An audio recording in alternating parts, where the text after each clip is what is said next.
안녕하십니까 여러분. 저는 오늘 1시간 동안 여러분들과 함께 학교폭력 예방교육을 진행할 현재 인천 동부교육지원청에서 학교폭력을 전담하고 있는 김동현 변호사입니다. 그래서 오늘 1시간 동안 여러분들과 함께 학교폭력에 대한 것을 같이 배워보도록 하겠습니다. 그래서 저희가 1시간 동안 배울 내용은 다음과 같습니다. 첫 번째는 학교폭력이란 무엇인지, 그 다음에 두 번째는 학교폭력의 방관자라고 해서 학교폭력을 보았을 때 어떻게 해야 되는지, 세 번째는 학교폭력의 피해 학생일 경우에는 어떠한 보호조치를 받을 수가 있고, 마지막으로 학교폭력의 가해 학생에 대한 조치까지 살펴보도록 하겠습니다. 그리고 저희가 첫 번째로는 학교폭력이란 무엇인지에 대해부터 살펴볼 건데요. 여러분들이 지금과 같은 상황에서 학교에 나오지도 않고 이제 온라인 수업으로 이렇게 하고 진행하는 상황에서 학교에 나오지도 않는데 어떻게 학교 폭력이 발생하지? 라고 생각할 수가 있는데, 여러분들이 이제 학교에 서로 보지 못하니까 이제 SNS를 더욱 활발하게 사용하고 있더라고요. 그렇기 때문에 사이버상에서 여러 가지 학교 폭력이 발생해서 현재 신고가 들어오고 사이버 폭력이 증가하고 있는 추세입니다. 그 다음에 사이버 폭력이 이렇게 발생하다 보니까 사이버 폭력, 뒤에서도 말씀드렸지만 사이버 폭력의 특징은 이제 여러 학생들이 관련되어 있다는 거죠. 피해 학생도 많고 가해 학생도 다른 학교 학생들이 여러 명이 있는 가운데 그런 식으로 학교 폭력이 발생하고 있습니다. 그리고 첫 번째로 학교 폭력이란 무엇인지에 대해서 법률과 같이 살펴보도록 하겠습니다. 그래서 다음과 같은 거예요. 많이 발생하고 있죠, 현재. 그래서 보시면 학생 A는 다른 학생들로부터 여러분들이 주로 많이 사용하고 있는 페이스북이라는 SNS를 통해서 단체 채팅방 초대를 받았습니다. 초대를 받은 학생 A는 그 채팅방에 있었던 학생들로부터 패드립과 욕설을 받았습니다. 이후에도 개인톡으로도 욕설이나 패드립이 오고 있는데 학생 A는 학교폭력으로 그래서 신고하게 되었습니다. 최근에 들어와서 이러한 형태의 사이버 폭력이 많이 발생하는 상황이에요. 어떤 피해 학생을 어떤 단체 채팅방이나 아니면 개인톡으로 이 친구한테 욕설을 보내는 거죠. 나대지 말라, 너 왜 그러냐 하면서 이런 식으로 욕설을 보내고, 그 다음에 저격글을 보내고, 그러면서 밑에 어떠한 친구의 사진을 올려놓고 그 밑에 쭉 어떤 비방하는 댓글을 달거나 이런 것들이 많이 발생하고 있어요. 그렇기 때문에 이런 사이버 폭력 같은 경우에도 학교 폭력에 해당되는지, 학교 폭력뿐만 아니라 어떠한 다른 범죄에도 해당되는지 이런 부분들을 중점적으로 같이 한번 살펴보도록 하겠습니다. 그래서 법률을 보면 다음과 같이 나와 있어요. 법률을 보기 전에 저희 한번 사이버 폭력과 관련된 동영상을 같이 보도록 하겠습니다. 우린 친구니까 장난으로 톡 쳤다. 톡톡 치고 톡톡톡 치고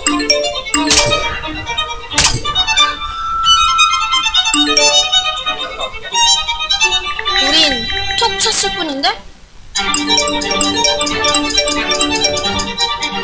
모두가 사이버 학교 폭력의 가해자로. 하나, 둘, 셋. 지금 멈추지 않으면 범죄가 됩니다. 그 친구들이 가해자로 톡 터지는 순간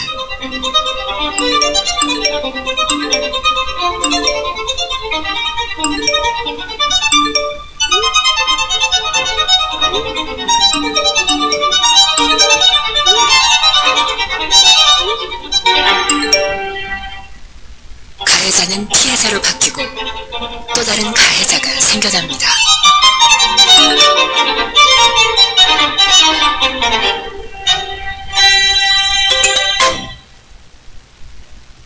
네, 여러분, 이러한 공익 광고를 TV에서 한번 보셨을 거예요. 그래서 보시면 알겠지만, 이제 피해 학생이 사이버 폭력으로서 일상생활 속에서 어떠한 피해를 당하고 있는지 여러분 짧은 동영상으로 확인할 수가 있습니다.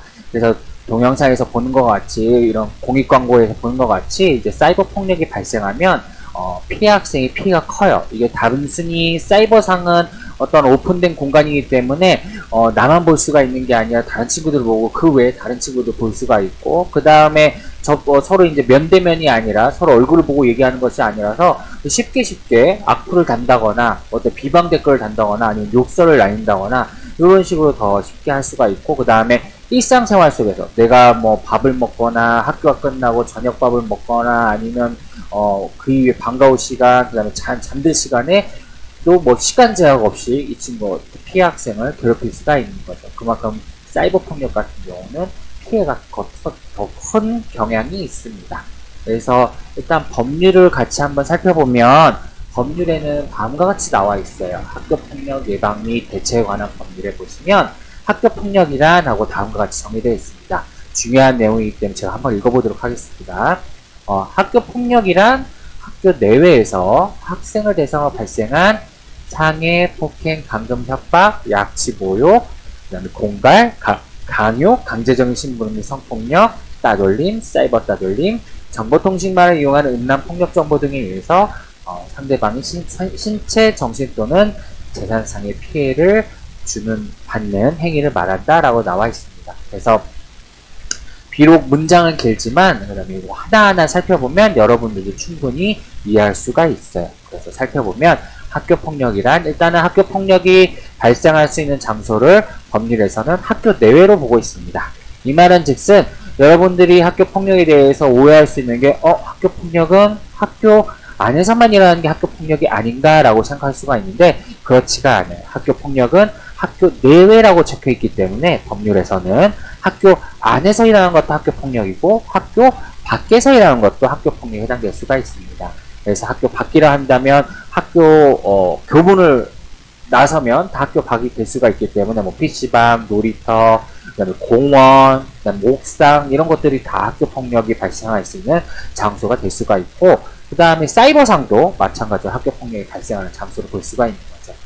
그 다음에 학교폭력은 학생을 대상으로 발생한 이라고 법률에는 나와 있어요. 여기서 말하는 학생은 초등학교, 중학교, 고등학교까지입니다. 그렇기 때문에 정리해보면 학교폭력은 학교 안만 아니라 학교 밖 사이버상에서 발생할 수가 있고 그 다음에 초등학교, 중학교, 고등학교를 대상으로 발생한 것이 학교폭력이라 볼 수가 있고 행위들은 쭉 다음과 같은 것들이 나와 있어요. 학교폭력으로 볼 수 있는 행위들은 다음과 같은 것들이 나와 있어서 예를 들어서 폭행이라고 해갖고 때리거나 그 다음에 상해라고 해갖고 때려서 다치게 했거나 그 다음에 다른 친구를 어딘가 가뒀거나 그 다음에 협박이라고 해서 말로서 상대방한테 공포심을 준다거나 예를 들어서 너 이렇게 하면 나한테 죽어 뭐 이런 식으로 해서 말로써 협박을 한다거나 무언가를 뺏는다거나 그 다음에 모욕이라고 해가지고 이제 욕을 하는 거죠. 다른 친구를 욕을 하거나 그 다음에 여기에 명예훼손도 들어갈 수가 있어요. 명예훼손은 뭐냐면 쉽게 얘기하면 다른 친구의 나쁜 소문을 퍼뜨려서 뒷담화를 해가지고 그 친구의 나쁜 소문을 퍼뜨리는 거예요. 예를 들자면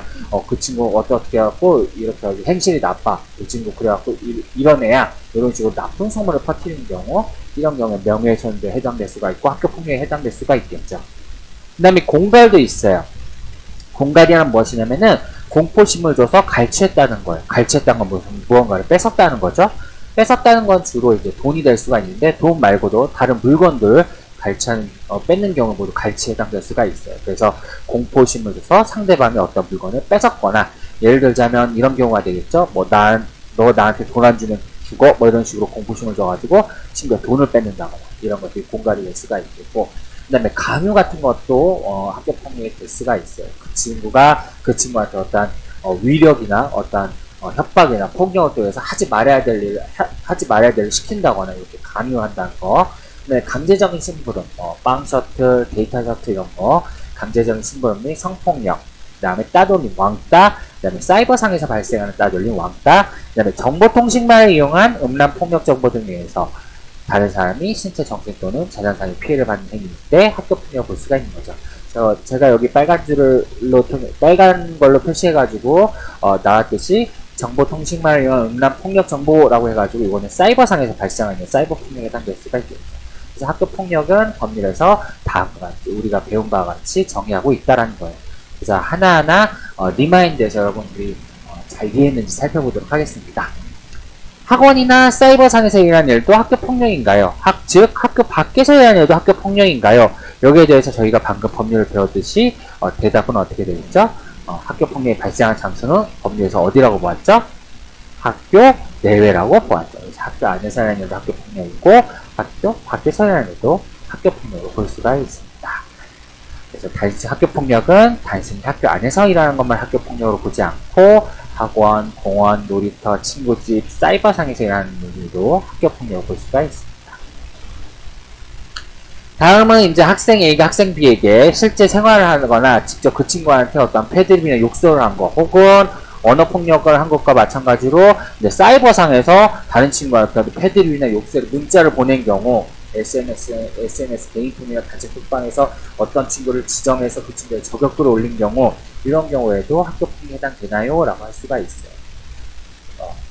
법률을 보면 법에는 다음과 같이 나와 있습니다. 법에는 어떻게 나와 있냐면 형법이라고 해서 우리나라 사람들이 어떠한 죄를 저지르거나 범죄를 저질렀을 때 이렇게 처벌하라 라는 내용이 담겨있는 법률의 이름이 형법이거든요. 그래서 형법 제311조에는 모욕죄가 있습니다. 그래서 모욕죄는 뭐라고 나와 있냐면 다른 사람을 욕을 한 자는 1년 이하 징역, 감옥이나 공고 또는 200만 원의 벌금에 처한다라고 나와 있습니다. 그래서 당연히 다른 사람한테 욕을 한 것도 범죄가 될 수가 있어요. 형사 처벌이 된다는 거죠. 그래서 모욕죄에 해당될 수가 있어요. 이것과 더불어서 명예훼손죄라는 것도 있어요. 명예훼손죄는 앞서 말씀드렸듯이 다른 친구의 어떤 뒷담화를 해서 나쁜 소문을 퍼뜨린다.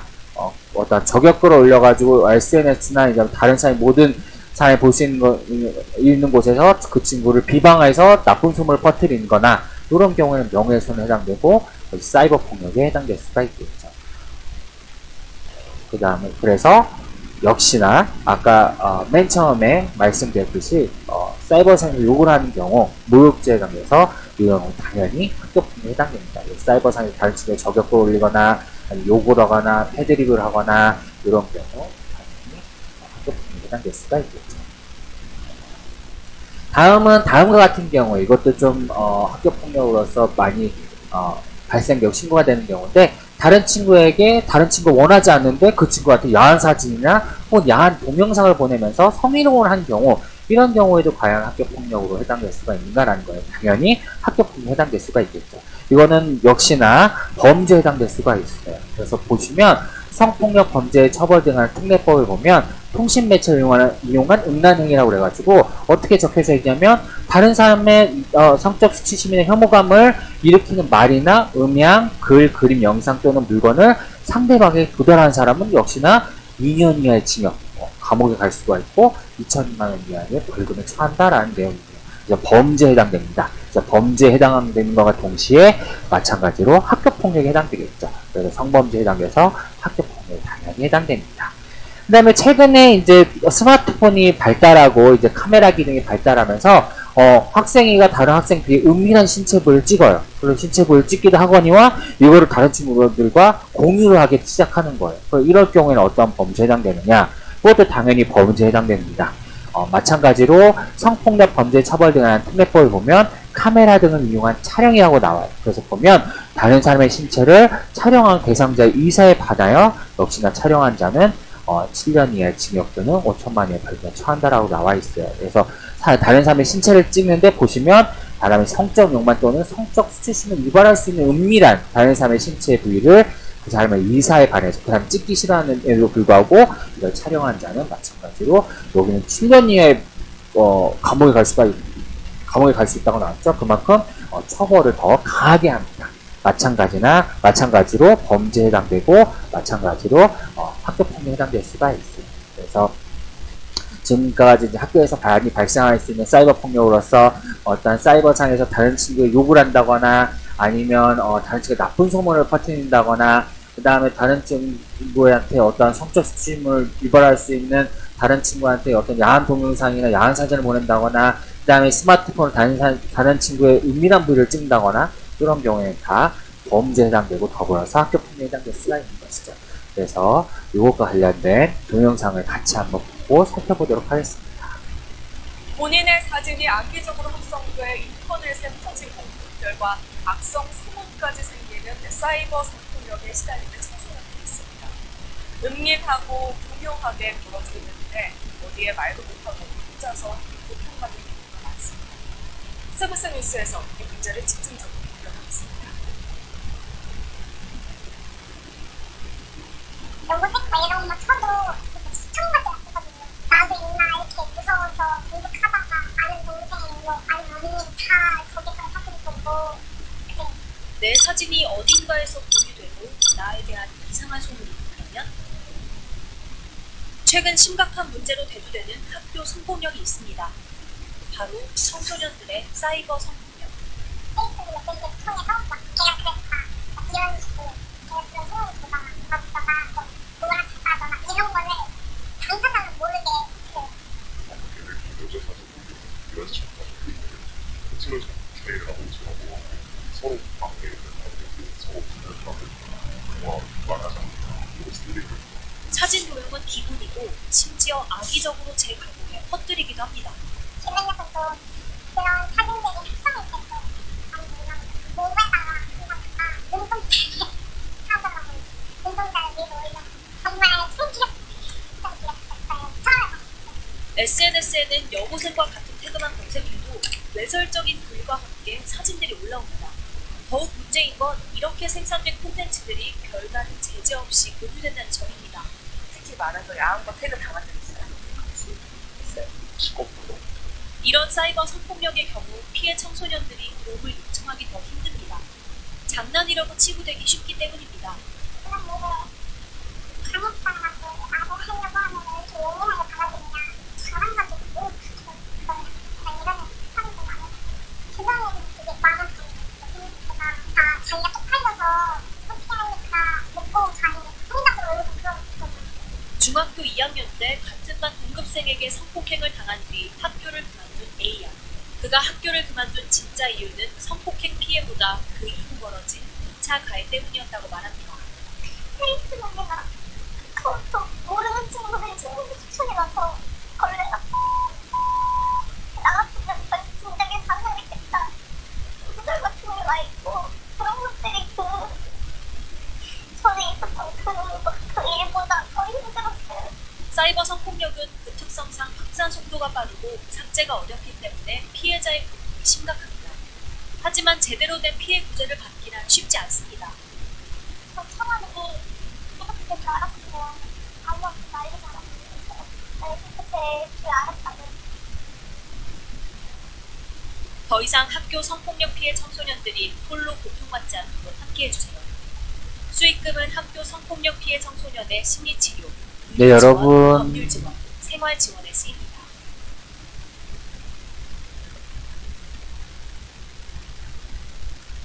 네, 여러분 동영상 잘 보셨죠? 그래서 이제 사이버 상에서 발생하는 폭력, 그 다음에 이게 성폭력으로 이어져서 어떠한 피해를 받고 있는지에 대한 SBS 뉴스를 보았습니다. 그래서 최근에 들어와서 여러분들도 뭐 아시다시피 이제 학교에 나오지 않는 상황이다 보니까 사이버 폭력이 많이 발생하고 그 다음에 심각한 정도에 이르기까지 하고 있어요. 그래서 사이버 폭력 같은 경우는 피해가 클 수밖에 없는 게 이제 사이버 상이란 것은 어쨌든 오픈된 공간이기 때문에 이게 나만 볼 수 있는 게 아니라 여러 친구들 다 볼 수 있고 그 다음에 볼 수가 있고 그 다음에 그게 공유가 가능하기 때문에 특히나 피해 학생 같은 경우는 피해를 많이 호소하고 있죠. 그렇기 때문에 그러한 상황 속에서 이제 피해도 커지게 되고, 근데 여러분들은 이제 사이버 상이라고 이다 보니까 좀 이거를 쉽게 생각하는 경향이 있어요. 쉽게 생각하는 경향이 있어서 이거를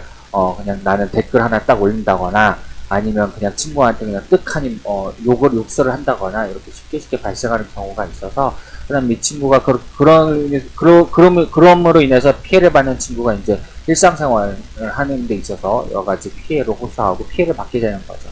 근데 이제 문제는 이제 사이버 폭력 같은 건 이게 증거가 남을 수밖에 없는 구조예요. 그렇기 때문에 다 캡처가 돼서 이제 증거가 남을 수밖에 없음에도 불구하고 여러분들은 사이버를 사용하는 데 있어서 이거를 좀 쉽게 사용해가지고 다른 친구를 한테 괴롭히는데 사용하도록 하기도 하죠. 그렇기 때문에 최근에 들어와서 사이버 폭력이 많이 발생하고 있는 추세라서 여러분한테 우리가 사이버상에서 발생할 수 있는 여러 가지 유형의 폭력들을 한번 유심히 살펴보았습니다. 자, 다음을 살펴보도록 하겠습니다. 저희는 다음으로는 학교폭력의 유형에 대해서 살펴볼 거예요. 그래서 보시면 학교폭력 유형으로 물리적 폭력, 정서적 폭력, 사이버 폭력, 성폭력, 스토킹 같은 것들이 있어요. 잠시만요.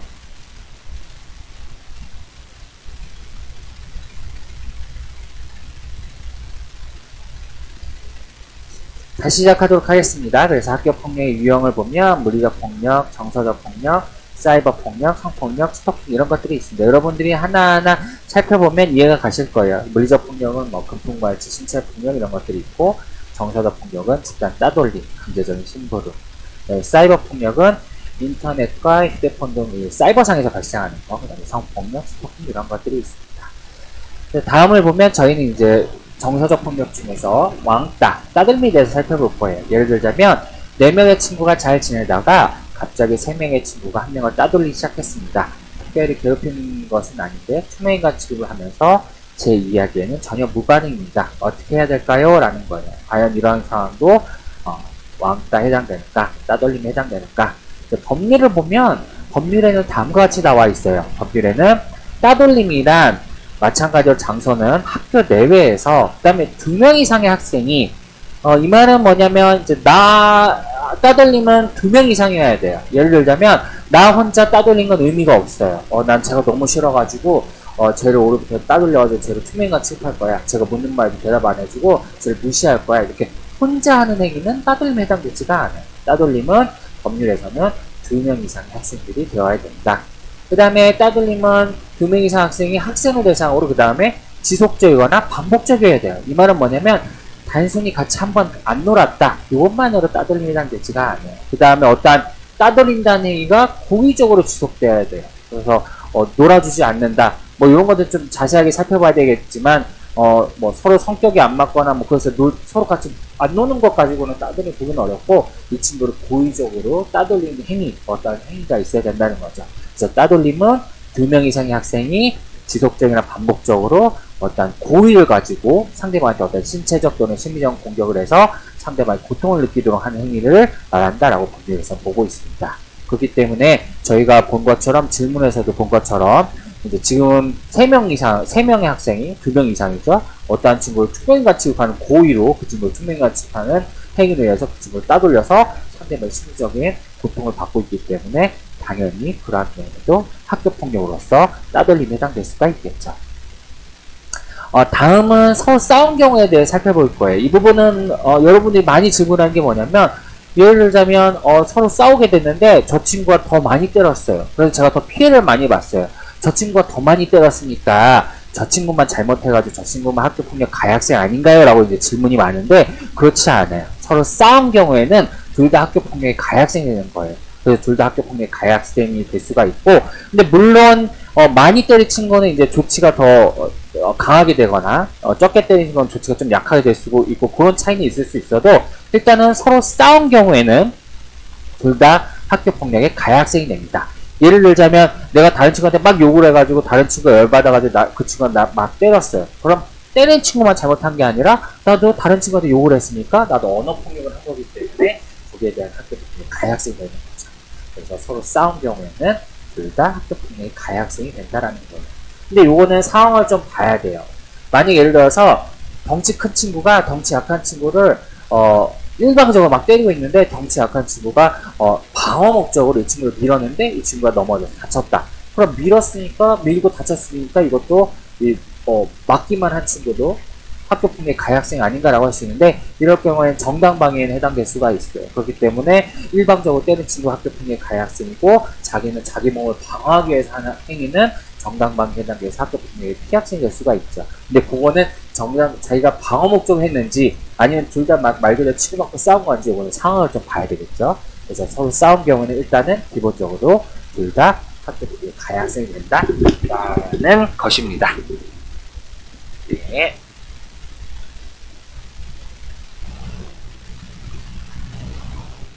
이제 지금 여기까지 이제 사이버 폭력, 학교 폭력이 무엇인지에 대해서 살펴봤고, 이제 두 번째로는 학교 폭력 방관자에 대해서 살펴볼 거예요. 그래서 이 부분은 어떤 부분이냐면, 예를 들자면 친구가 싸우고 있는데 나는 가만히 지켜만 보고 있는 것도 학교 폭력인가요?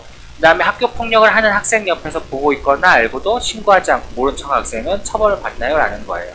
그래서 이것도 법률을 한번 살펴보면 법률에는 다음과 같이 나와 있습니다. 법률에는 학교 폭력을 현장을 보거나 그 사실을 알게 된 자는 학교 등 관계기관에 이를 즉시 신고해야 된다라고 나와 있어요. 그렇기 때문에 내가 만약에 어떠한 학교 폭력 현장을 보면 신고를 하여야 한다라고 나와 있기 때문에 신고하는 게 의무예요. 그래서 신고를 해야 되는데 만약에 신고를 하지 않은 학생은 다음과 같이 처벌하라 라는 내용은 나와 있지가 않아요. 그래서 단순히 내가 신고만 하지 않았다고 해서 어떠한 처벌을 받는 건 아닙니다.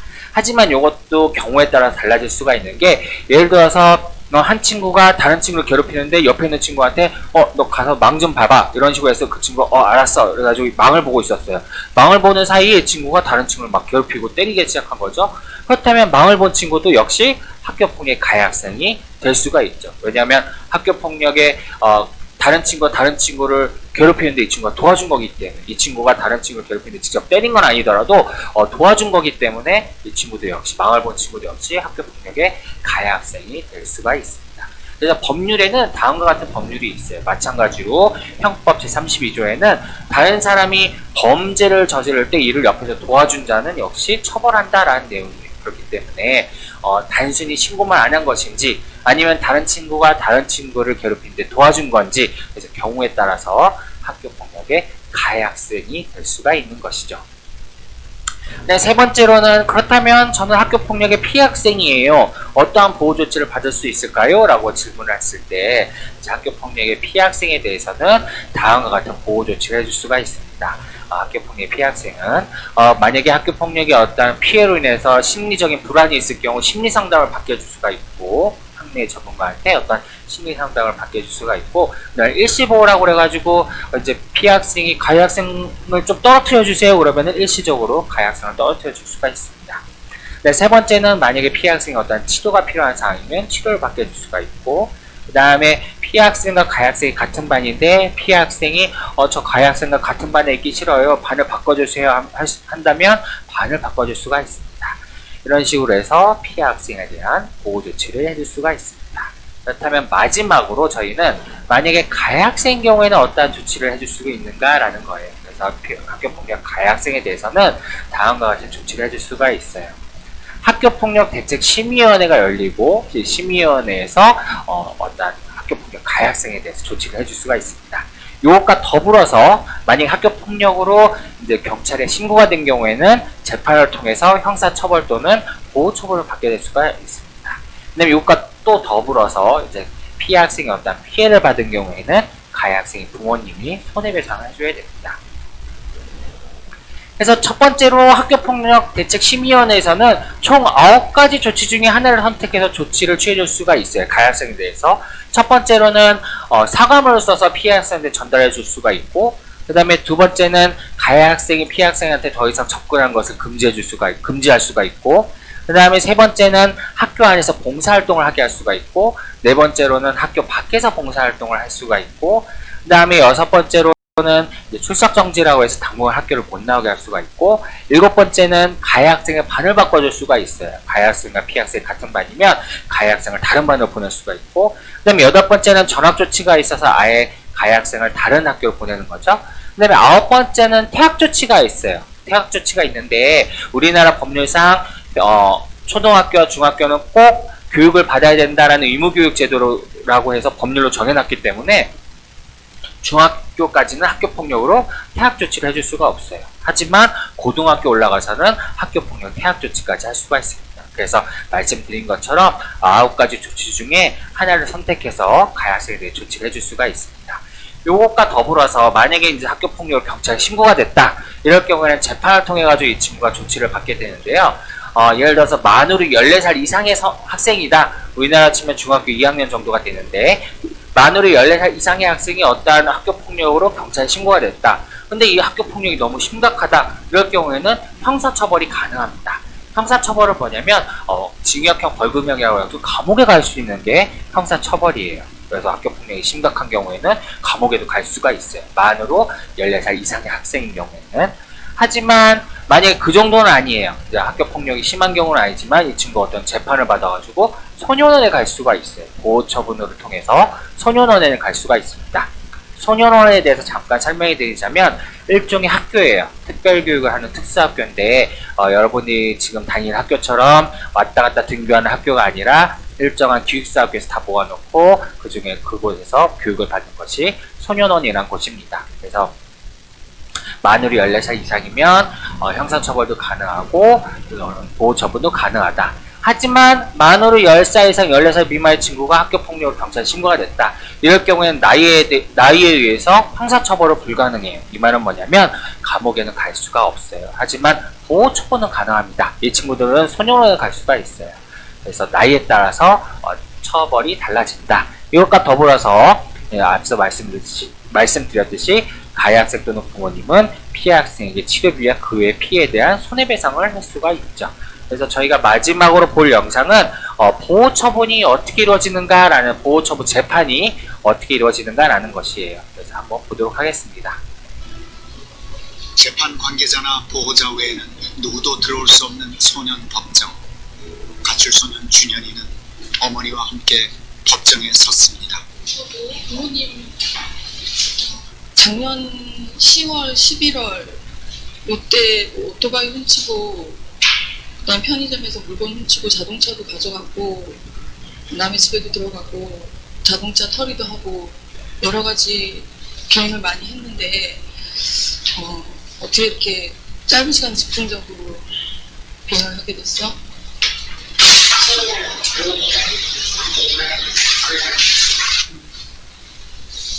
어머니랑은 계속 같이 살고는 있었어요. 아버지는 이혼하시고, 아버지가 연락이 안 되네요. 제가 엄청 남자아이들이다 보니까 저희 평생이 좀 힘들었어요. 근데 지금이라도 아이하고 얘기를 많이 나누면서 만날 때 준비하고 어떻게 살아야 되는지 많이 가르치고 공부해주고 열심히 뛰어보겠습니다.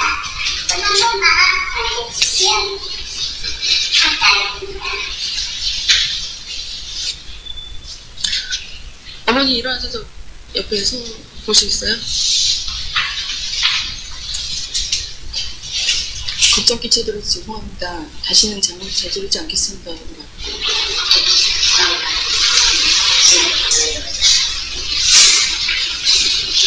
다시 또 상대하는 게 살자.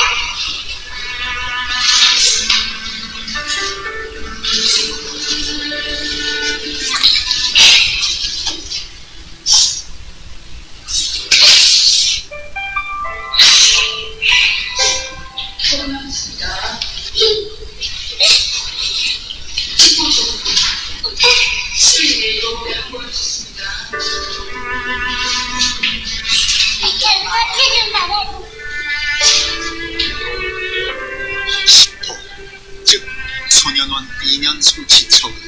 준현이는 가장 무거운 처분을 받았습니다. 소년법에 따른 보호 처분 중 1호부터 5호까지는 사회에서 생활을 유지하면서 적절한 교육과 보호관찰 등을 받게 되는 처분입니다. 6호부터 10호까지는 일정 기간 동안 사회로부터 격리해 보호시설이나 소년원 등에서 치료와 감호를 지속. 또다시 시작된 소년 재판. 박나리 판사에게 익숙한 얼굴이 재판장에 섰습니다. 보호관찰 위반하면 부인들 수술을 갈 수 있다는 거 알고 있었어? 네. 벌써 절도로 재판을 지금 몇 번째 받는 거야 지금? 죄송합니다. 너가 매번 올 때마다 이거 한 번만 기회를 달라고 말했었지? 네. 근데 너 또 앞으로도 그렇게 살 거야? 아닙니다. 이번 한 번 믿어주세요.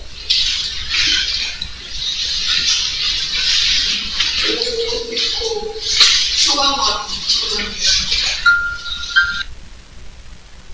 네, 여러분 마지막 동영상 잘 살펴보셨죠?